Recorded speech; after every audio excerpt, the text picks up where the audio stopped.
Wait நம்ம அண்ணன் சொல்றதை கேட்டீங்கன்னா இவ்வளோ நாள் இது தெரியாம போச்சு அப்படின்னு நீங்களே யோசிக்க ஆரம்பிச்சிடுவீங்க. அப்படி யோசிச்சீங்கன்னா இந்த சேனலை உடனே சப்ஸ்கிரைப் பண்ணிருங்க. கடைசியில ஜெயிக்க முடியாதுன்னு தெரிஞ்சுக்க ஒண்ணு பண்ணுவாங்க.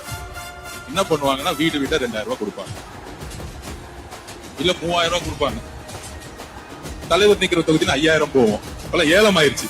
இப்ப ரெடி பண்ணிட்டு இருப்பாங்க. பெரம்பூரா நேற்று ஏதோ தீர்மானம் போட்டாங்க, 5000 ரூபாய் ரெடி பண்ணுங்க.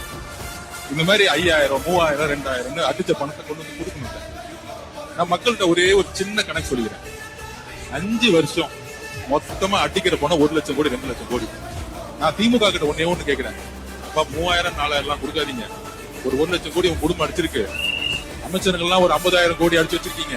அதிகாரிகள் ஒரு 50,000 கோடி அடிச்சு வச்சிருக்கீங்க. மொத்தம் 6 லட்சம் கோடி கடன் எதுக்குன்னா 2 லட்சம் கோடி குடும்பத்துக்கு, 1 லட்சம் கோடி இவங்களுக்கு, 3 லட்சம் கோடி தான் உண்மையான கடன்.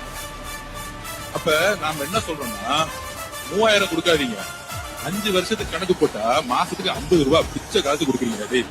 கொஞ்சம் நல்ல காசா கொடுங்க. மக்களை பார்த்து ஏமாத்தாதீங்க. 3000 எவ்வளவு வருது?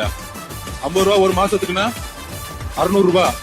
5 வருஷத்துக்கு 3000 ரூபாய் கொடுத்து 50,000 கோடி அடிக்க வரேன். இதுதான் கணக்கு, மக்கள் புரிஞ்சுக்கணும்.